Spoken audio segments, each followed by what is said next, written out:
नमस्कार दोस्तों, आज हम शुरू करने जा रहे हैं 10th क्लास की मैथ्स। बालाजी मेंटर्स में आप सभी का स्वागत है।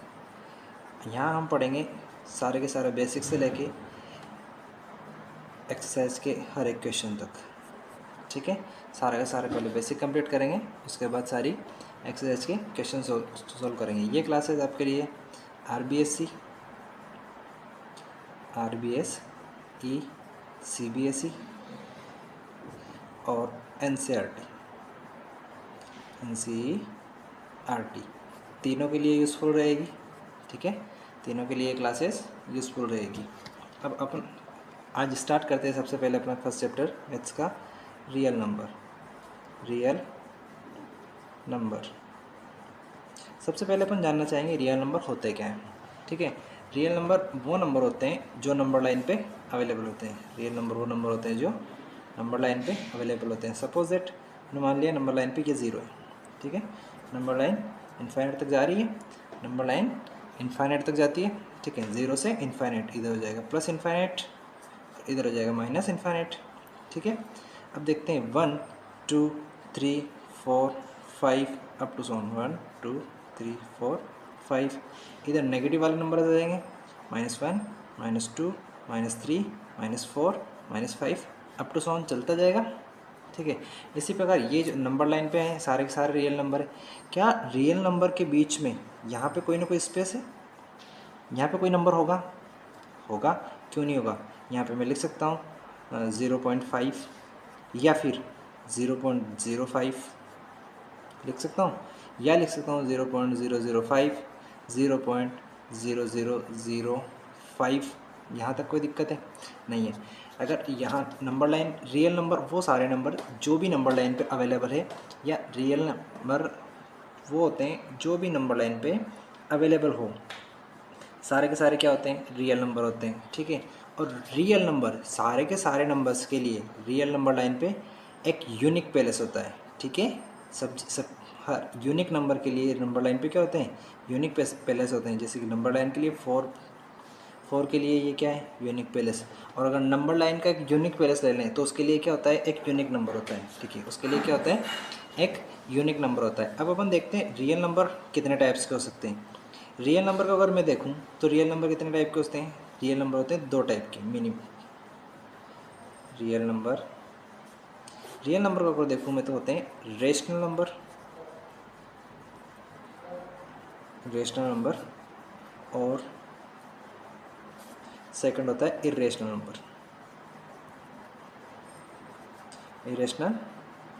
नंबर। इसमें किसी को डाउट शायद नहीं होना चाहिए। ठीक है, रेशनल नंबर और इरेशनल नंबर 2 टाइप के रियल नंबर होते हैं। रेशनल नंबर वो होते हैं जिनको अपन क्या लिख सकते हैं? P/Q की फॉर्म में लिख सकते हैं। Where Q does not equal to 0, Q 0 नहीं होगा। Q अगर 0 हो गया तो अपनी पूरी वैल्यू क्या हो जाएगी? इनफाइनाइट हो जाएगी। इनफाइनाइट, या उसको अपन परिभाषित डिफाइन नहीं कर सकते। Q अगर 0 हो गया तो इसको डिफाइन नहीं कर सकते। क्यों नहीं कर सकते?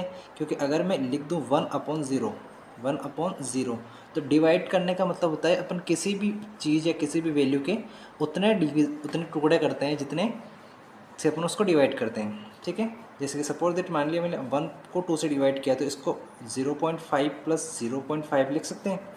0.5 प्लस 0.5 लिख सकते हैं, यहाँ किसी को दिक्कत नहीं है। अगर मैं 1 को 0 बार डिवाइड करूँ, 1 को 0 बार डिवाइड करूँ तो 1 को 0 बार डिवाइड करने का मतलब क्या है? क्या हो सकते हैं 0 टुकड़े? क्या हो सकते हैं 0 टुकड़े? नहीं हो सकते। यानी कि इसको क्या कर सकते हैं? डिफाइन नहीं कर सकते। डिफाइन नॉट, ये क्या होगा? डिफाइन नहीं। इसको डिफाइन नॉट के साइन को भी अपन इनफाइनाइट जैसा बनाते हैं। इरेशनल नंबर क्या होते हैं? इरेशनल वो नंबर होते हैं जिनको P/Q के रूप में नहीं लिख सकती, या P/Q की फॉर्म में नहीं लिख सकते। ठीक है, ये होते हैं इरेशनल नंबर। अब अपने पास रेशनल नंबर या सारे के सारे रियल नंबर तक पहुंचने के लिए अपने पास एक चीज़ होती है। क्या होती है? सबसे पहले अपन स्टार्ट करते हैं नेचुरल नंबर से। Natural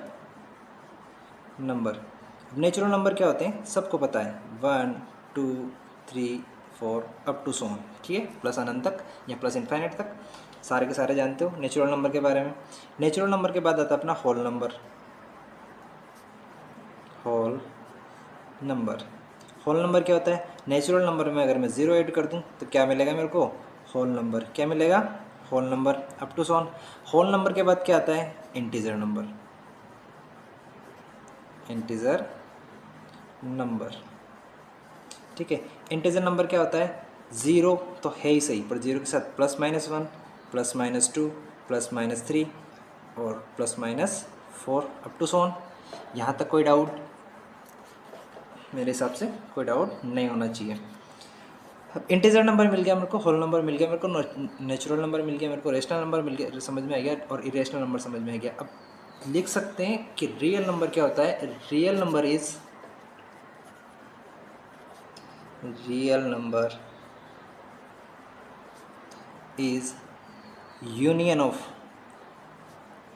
union of rational and irrational number. Rational and irrational number. Irrational number. अगर इरेशनल नंबर और रेशनल नंबर दोनों को अगर मैं मिक्स कर दूं, या दोनों का एक यूनियन ले लूं, या दोनों के सेट का यूनियन ले लूं, तो क्या होगा मेरे पास? रियल नंबर मिलेगा। क्या मिलेगा? दोनों को मिला के क्या मिलेगा? Real number. क्या मिलता है? Real number. अब रियल नंबर होते हैं सारे के सारे अपने पास, कोई दिक्कत नहीं है। नंबर लाइन पे अपन रियल नंबर को रिप्रेजेंट कर सकते हैं।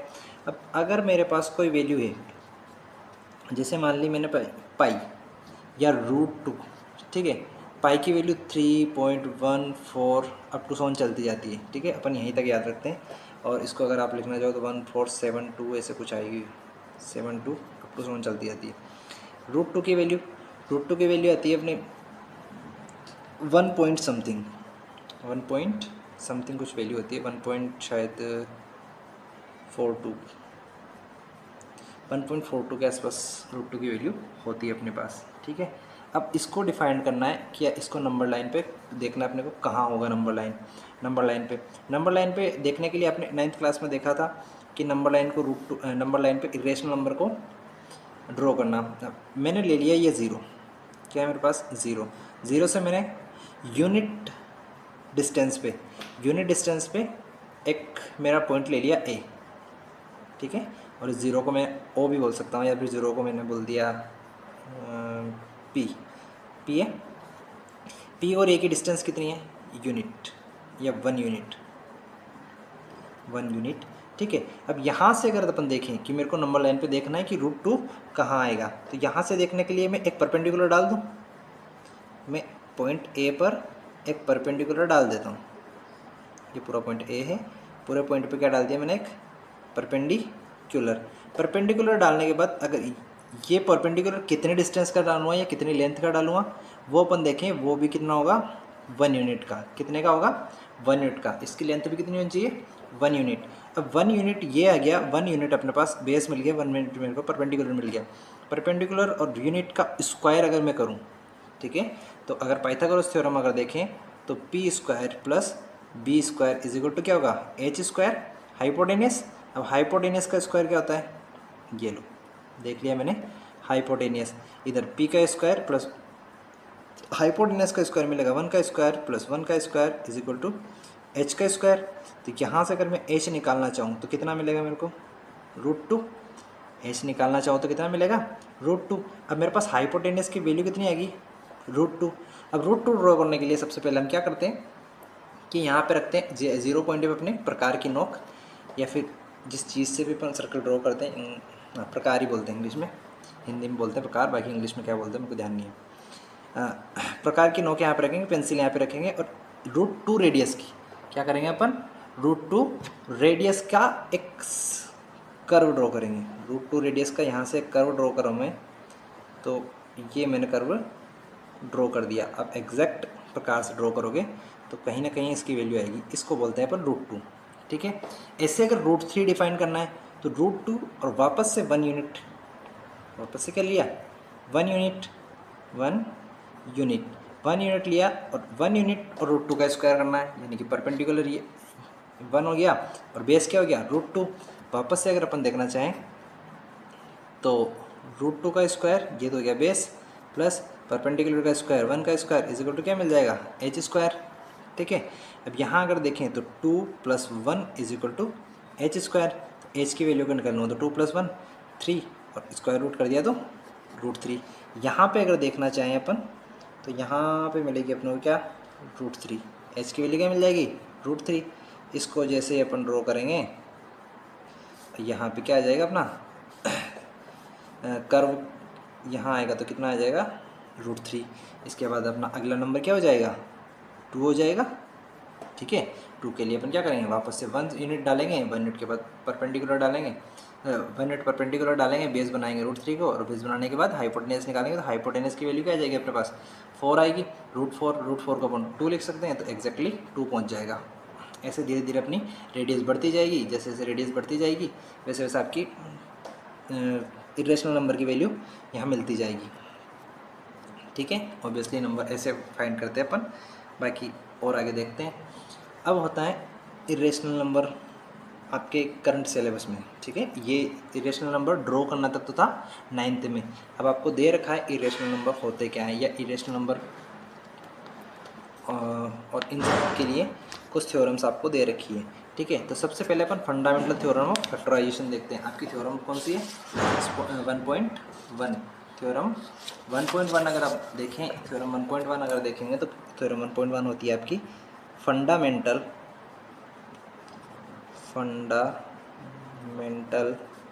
Theorem of arithmetic.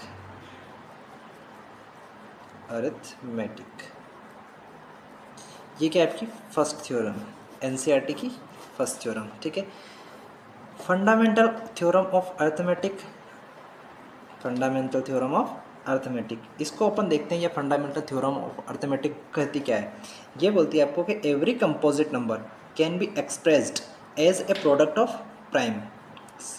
मतलब एवरी कंपोजिट नंबर क्या होते हैं, जो भी डिविजिबल नंबर होते हैं।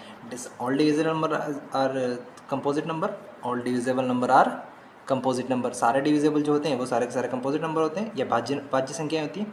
ठीक है, देखते हैं अपन। तो ये क्या बोल रहा है कि सारे के सारे कंपोजिट नंबर को अपन फैक्टर्स में एक्सप्रेस कर सकते हैं। वो फैक्टर क्या होंगे, प्राइम नंबर्स, यानी कि जिनके जो डिविजिबल नहीं है, 1 और सेल्फ के अलावा, या हाँ सेल्फ के अलावा, या ओनली 1 और 2 के 1 और सेल्फ से डिवाइड होते हैं बस, बाकी किसी और से डिवाइड नहीं होते। तो वो कौन से होते हैं, प्राइम नंबर। आप सबको पता है, तो लिख सकते हैं अपन every composite number can be expressed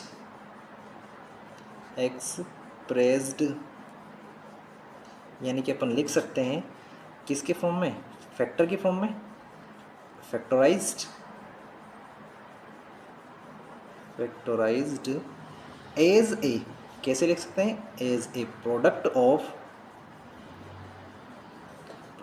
of primes.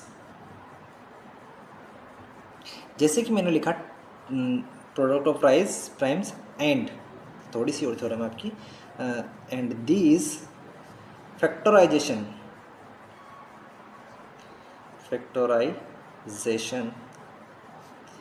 Is unique.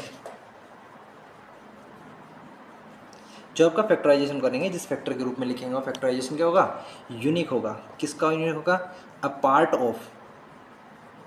Apart from the order in which the prime factor occurs,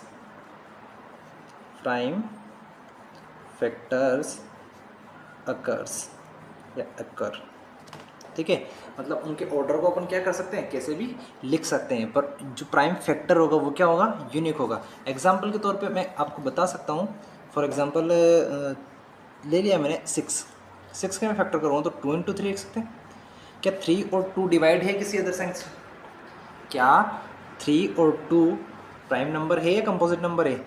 सबको पता है कि ये दोनों कौन सा नंबर है, प्राइम नंबर है। ठीक है, और अपन लिख सकते हैं इसको 3/2 लिखें या 2/3 लिखे हैं या 3/2 लिखे हैं, किसी को कोई दिक्कत है? दोनों का मल्टीप्लाई करने पे क्या मिलेगा? 6 मिलेगा। ऐसे में 12 को लिख सकता हूँ 2 × 2 × 3, या फिर इसको 2 × 3 × 2 लिखूँ, या फिर 3 × 2 × 2 लिखूँ।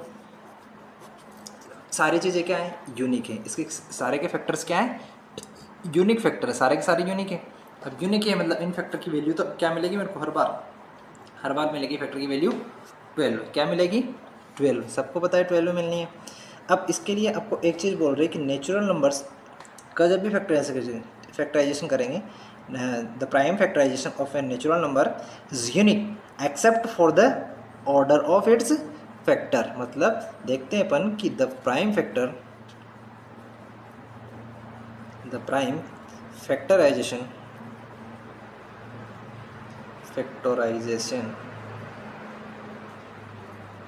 of a natural number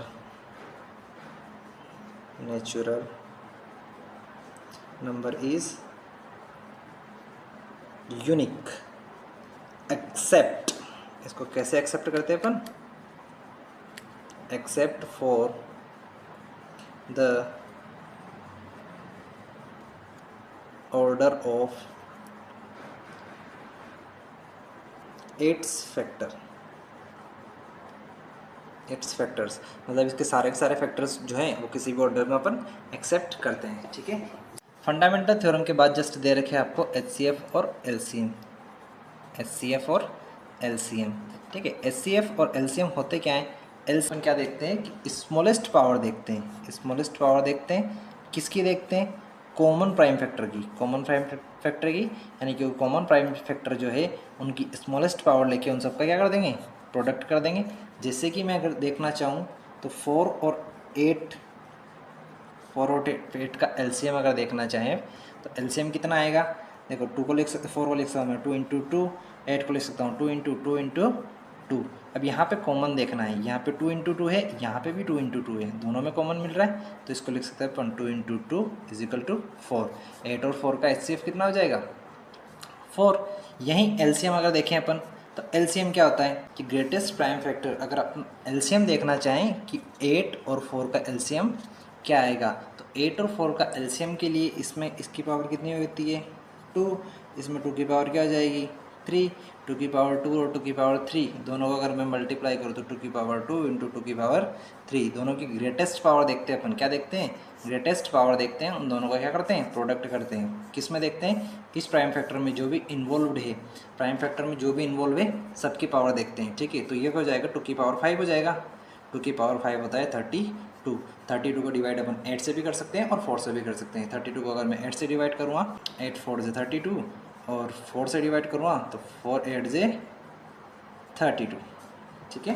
कोई दिक्कत है? नहीं होनी चाहिए मेरे हिसाब से, यहाँ तक आपको कोई दिक्कत। अब आते हैं अपन सीधे अपने LCM और HCF के रिलेशन में। LCM अगर आपको दे रखा है और कोई वैल्यू दे रखी है, दोनों का प्रोडक्ट दे रखा है, तो अपन HCF निकाल सकते हैं, या HCF और 2 वैल्यू का प्रोडक्ट दे रखा है या 2 नंबर का प्रोडक्ट दे रखा है तो अपन LCM फाइंड कर सकते हैं। और यहीं अगर HCF पूछा है और 2 वैल्यू का प्रोडक्ट दे रखा है, 2 वैल्यू भी दे रखी है और एक LCM दे रखा है, तो अपन HCF फाइंड कर सकते हैं। ठीक है। सबको पता है ये चीज़, अच्छे से समझ में आ रही होगी। एग्जाम्पल के लिए एक प्रीवियस ईयर का क्वेश्चन है जो डायरेक्ट पूछा था कि 30 और 6 का HCF तो क्या दे रखा है? 306 का HCF दे रखा आपको 6 और इसका LCM फाइंड करना है। तो LCM निकालने के लिए मैं सीधा सा इसको मल्टीप्लाई करता हूँ। LCM = A × B। A और B की वैल्यू मेरे पास है। HCF कितना है? 6 है। 6 इसको मल्टीप्लाई कैंसिल आउट कर दिया तो कितना आएगी मेरे पास वैल्यू? 306। यानी कि HCF कितना आएगा इसका? LCM कितना आएगा? 306। और LCM HCF ऑलरेडी दे रखा है। ठीक है। यहाँ तक कोई दिक्कत नहीं होगी।